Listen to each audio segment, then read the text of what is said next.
Hola, ¿qué tal? Hoy día es un video un poco diferente porque quiero simplemente improvisar, quiero hablar contigo, no hacer un estudio bíblico como acostumbro, sino solamente conversar contigo.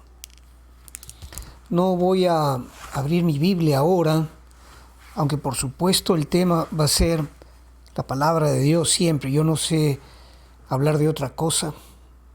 Bueno, en realidad sí sé hablar de muchos temas, pero mi tema principal, mi tema preferido es la palabra de Dios. Y muchas veces yo me entristezco como ahora mismo, porque ese verso de las Escrituras que dice que la venida del Señor Jesucristo, cosa que está muy cerca, en esos días va a ocurrir como ocurrió en la época de Noé. Recordarás, claro que sí, que Noé, un hombre de Dios, construyó un arca por instrucción del propio Dios que le dijo que lo haga. Él trabajó, los estudiosos dicen, alrededor de 100 o 120 años construyendo un arca. Bueno, en esos días prediluvio, los hombres vivían ciertamente muchísimo más tiempo que hoy. Hoy día llegar a los 80 ya es algo, llegar a los 90 solo los fuertes y algunos privilegiados un poco más. Los años del hombre, según las Escrituras, Dios determinó que serían 120 años como máximo después del diluvio. Pero antes de eso, antes de ese evento, los hombres vivían 900 años, 969, creo que Matusalén, el hombre que más años vivió, un milenio. Pues Noé vivió, si no me equivoco, como 600 años. 100 de esos años, o tal vez un poquito más, los dedicó a construir un arca, un bote. Un bote que hoy todavía existen los restos, a pesar de que han pasado alrededor de 6.000 años, un poquito menos tal vez, pero están en el monte Ararat.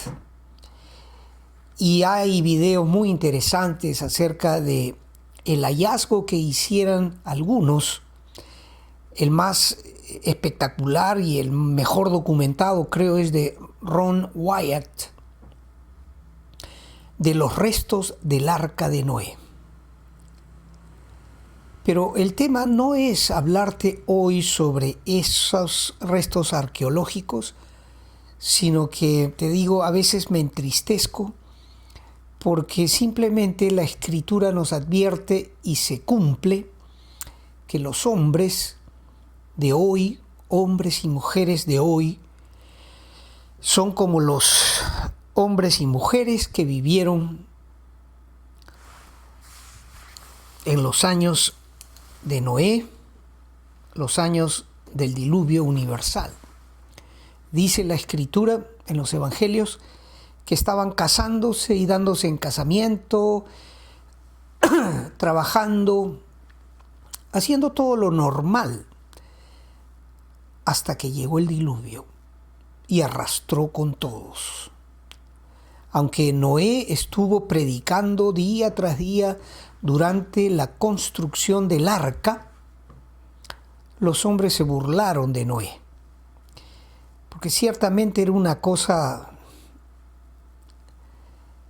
improbable, rara. ¿Qué es eso de un diluvio y construir un arca. No había precedente, o sea, no habían los fenómenos meteorológicos que hoy vemos, como por ejemplo el monzón en la India o las grandes tormentas, huracanes que vemos en ciertas épocas del año en el Golfo de México, en las costas de Estados Unidos, ¿verdad?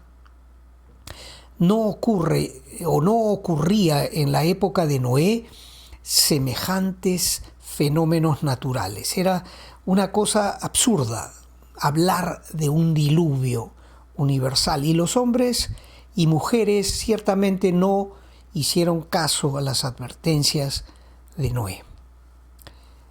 Pero ocurrió lo que Dios dijo. Llegó el día en el que Dios le dijo a Noé: entra tú y tu familia, tu esposa, tus 3 hijos, tus 3 nueras, y Dios mismo cerró la puerta del arca, en la cual ya estaban los animalitos acomodados ahí, ¿verdad?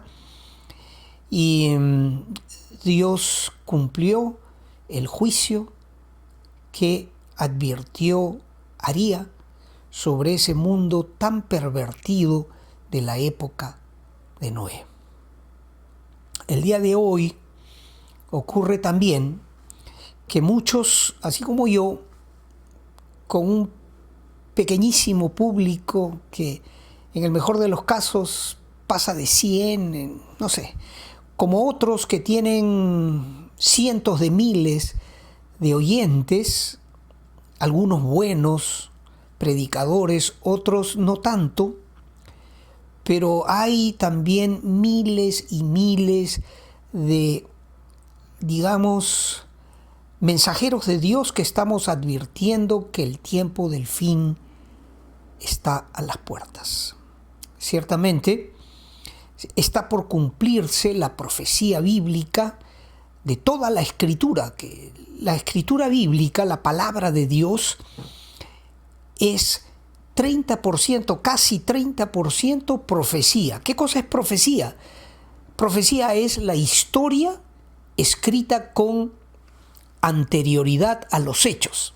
Es decir, Dios nos dice lo que va a pasar antes de que ocurra, para que nosotros podamos creer la palabra de Dios. Y estamos en la antesala de esa etapa final de la humanidad. Pero los hombres y mujeres no prestan atención al mensaje de la palabra de Dios, sino que cada día se descompone más la sociedad en todas partes del mundo, no solamente en mi país, que está podrido en corrupción. Es lo mismo, está ocurriendo en muchísimas partes. Los países más avanzados, más desarrollados, igualmente están podridos en corrupción. Corrupción en los gobiernos, que se han dedicado a, como dice la Biblia, está escrito en el Antiguo y en el Nuevo Testamento, ¿no?, a prevaricar. Esa palabra que ya no se usa con frecuencia, es una palabra un poco caída en desuso. Prevaricar significa, según la Real Academia de la Lengua Española, significa un hecho torcido de un juez que está puesto para administrar justicia, pero que a cambio de alguna prebenda económica le da la razón torcidamente al que más dinero tiene. Eso es prevaricar. Pero no solamente es cuestión de jueces, es también cuestión, según la Real Academia de la Lengua, algo aplicable a funcionarios públicos, presidentes, ministros, congresistas, todos los que tienen el manejo de los dineros públicos. Y estamos hartos, en mi país, el Perú, de este festín de corrupción que no solo es de este gobierno, ha sido por muchos años, pero ahora está peor, que nunca. Pero también hay corrupción, como he dicho, en la mayoría de países sudamericanos, centroamericanos, aún en los Estados Unidos hay cosas terribles. No quiero entrar en detalles, pero yo conozco un poco esa sociedad porque viví 12 años en los Estados Unidos. Y me interesé mucho en esa sociedad, la cual aprendí a amar, un gran país, pero con muchísimos problemas también, y un país importantísimo, ciertamente porque de él se desprenden las situaciones económicas más importantes en el mundo entero, sabemos eso, el país más poderoso económicamente del mundo y militarmente también. Por lo tanto, un país muy influyente en América Central, América del Sur, en Europa, en el Medio Oriente, en todas partes del mundo. Y está igualmente podrido el país, ese gran país, los Estados Unidos, en corrupción.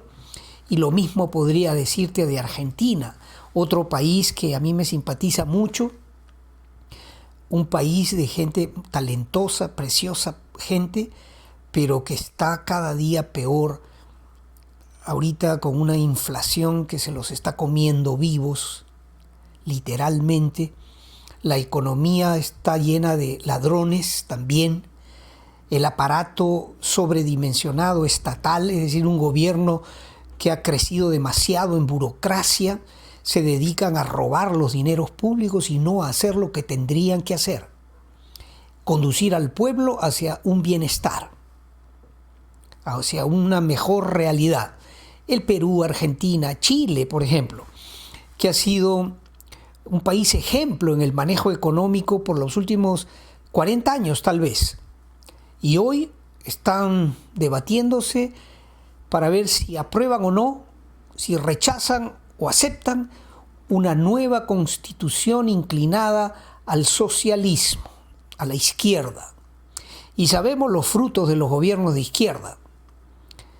Deterioro, ¿no? Tendríamos que poner como ejemplos qué ha pasado en Nicaragua, en Venezuela, qué ha pasado en qué otros sitios que han tenido izquierda. Ecuador lo tuvo temporalmente y ahorita también hay problemas. Brasil tuvo a Lula da Silva, Chile tuvo a la señora Bachelet y siempre los gobiernos de izquierda han terminado deteriorando al país. Cuba, Venezuela, Nicaragua, Ecuador, Chile, Perú, Brasil. Cosas que ocurren y que vemos en todo orden de cosas. El mundo está enfermo. El capítulo 24 de Isaías, que yo te sugiero leer del 24 al 26, esos 4 capítulos, 24, 25, esos 3 capítulos, léelos. Los capítulos 24 al 26 de Isaías. Y si quieres, avanza un poco más, sigue leyendo, lee la palabra de Dios. Porque el tema de hoy que estoy compartiendo con ustedes es mi tristeza y mi preocupación, aunque en medio de mi preocupación tengo una gran tranquilidad porque yo sé a quién he creído y a dónde voy a ir. El día que Dios decida que ya fue suficiente el orden de cosas actual y que le diga al Señor Jesús: Hijo, trae a tu iglesia porque ya es el día y la hora de que así sea, de que se cumpla. Ese día Jesucristo va a recoger a su iglesia. Es bien interesante esto porque hay controversia en la iglesia cristiana, hermanos preciosísimos en la fe, muy buenos maestros, pastores, predicadores, evangelistas, están en posiciones opuestas respecto a la teología del fin de los tiempos, que técnicamente se conoce como escatología. La rama de la teología que estudia las profecías del tiempo del fin. Hay algunos que no creen que va a haber un gobierno milenial de Cristo, que son amilenialistas. Otros sí creen que las Escrituras hablan de un gobierno literal, con la presencia física del Señor Jesucristo sobre la tierra durante 1000 años. Y entrando con más detalles, hay algunos que rechazan la doctrina del rapto de la iglesia diciendo que no va a haber tal cosa. Otros la creemos firmemente. Yo creo en el rapto de la iglesia. Y no es algo que se me ocurrió ayer o la semana pasada o este último año que he estado... No. Tengo 36 años cumplidos en los caminos del Señor. Y desde el mismo inicio de mi vida cristiana he entendido con claridad la doctrina del rapto de la iglesia, pero soy consciente de que es un tema controversial. Algunos lo creen o la creen esta doctrina más propiamente y otros la rechazan. Y los que creen en la doctrina del rapto, algunos piensan que el rapto ocurrirá antes de que comience la gran tribulación. Otros piensan que al medio de la gran tribulación ocurrirá el rapto de la iglesia. Y otros piensan, no, al final de la gran tribulación, que la iglesia debe pasar por la gran tribulación y luego ocurrirán todas las cosas. En fin, como te estoy explicando, no pretendo hacer un curso de teología sistemática o de escatología sistemática hoy, sino simplemente compartir contigo mi tristeza, mi preocupación y a la vez mi tranquilidad, repito, porque la gente no escucha este tipo de enseñanzas y les va a ocurrir lamentablemente lo que les ocurrió a aquellos que vivieron en la época de Noé. El día que Dios dio la orden que Noé, su esposa, sus 3 hijos, sus 3 nueras entran y sella Dios el arca, ya no había posibilidad de salvarse. ¡Wow! Y ciertamente ocurrió la destrucción de esa pervertida humanidad, un evento terrible que, aunque yo pudiera hablar una hora completa acerca de los detalles, cómo ocurrió, no lo voy a hacer simplemente por cuestiones de espacio, de tiempo, porque sé que la gente no tiene ahora la capacidad de oír mucho, se intranquilizan, se pierden muchas cosas porque no son capaces de invertir tiempo en sus propias vidas. Pero en fin, bueno. Digo que esto me entristece porque ciertamente va a ocurrir de la misma manera pronto. El Señor Jesús se va a acercar a la tierra cuando Dios lo disponga. Solo el Padre Celestial sabe el día y la hora del rapto de la iglesia, y el Señor le dirá: Jesús, hijo, trae a tus hermanos, porque ya va a comenzar el tiempo del fin, los 7 años de la gran tribulación, de la manifestación del anticristo, la bestia, el inicuo, y el tiempo de tanto sufrimiento en esta humanidad. Las señales se han cumplido, todas. Nada hay pendiente para que hoy mismo podría ser Dios disponga que Jesús recoja a su iglesia.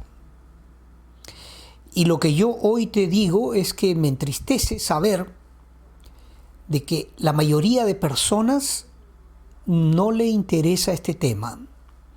Esos loquitos, aleluyas, que parecemos unos infelices de los cuales hay que burlarse, o tal vez simplemente, bueno, son fanáticos, pues no hay que dejarlos. Simplemente ya no me burlo, pero no creo en las cosas que ellos dicen.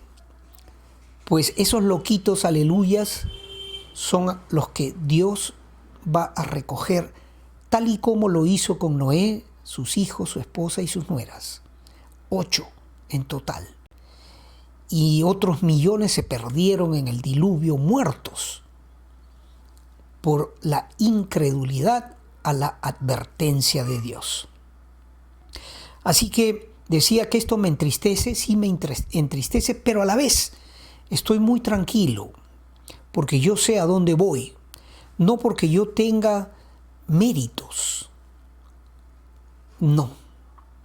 Soy creyente hace 36 años, entregué mi vida a Cristo hace 36 años, pero ciertamente no merezco la misericordia de Dios para que Él me lleve a su presencia.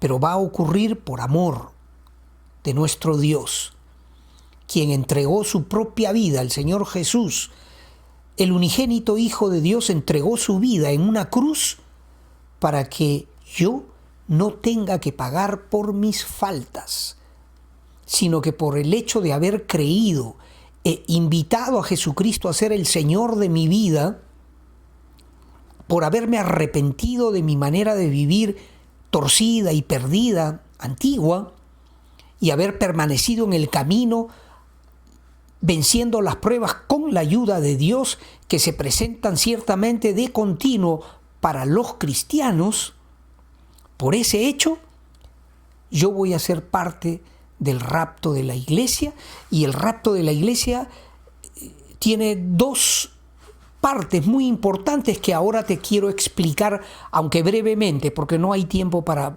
entrar en mucho detalle. El rapto de la iglesia es dos cosas. Uno, es una transformación de nuestra naturaleza. Este cuerpo va a ser transformado en un abrir y cerrar de ojos. Los que estemos vivos, a eso me refiero. Pero los que ya han muerto, los que siendo de Cristo ya han muerto, antes de que nosotros seamos los que estamos vivos transformados, ellos van a ser resucitados en gloria, con una naturaleza nueva. Y luego nosotros, los que estemos vivos, si ocurriese hoy, por ejemplo, vamos a ser transformados y vamos a ser arrebatados, llevados a las nubes, en donde el Señor Jesús nos estará esperando en ese maravilloso, esa plataforma preciosa, enorme de nubes, en las cuales habrá una reunión gloriosa de todos los creyentes, los hijos de Dios, para ser trasladados al paraíso celestial. Luego empieza en la tierra los últimos 7 años de la historia de la humanidad previos al reino milenial de Cristo. Así que esa razón o esa certeza de lo que va a pasar conmigo, a pesar que no lo merezco, sino que por haber aceptado a Cristo lo voy a recibir por medio de la fe, porque según Romanos capítulo 5, por la fe en Cristo yo soy justificado delante de Dios. Justificado delante de Dios. El libro de Romanos es el libro más importante de las Escrituras. Ciertamente, yo lo he estudiado muchas veces y creo que debería hacerlo junto contigo también un día de estos. Por ejemplo, estudié el libro completo de Apocalipsis. Ahora estoy por entrar al capítulo 5 de Daniel, que lo estamos estudiando. He hecho estudios sobre Romanos, por supuesto, cuando estudiaba yo en el seminario, pero lo he hecho muchas veces en muchas iglesias a donde yo he participado. Y ciertamente creo que deberíamos hacerlo también por internet.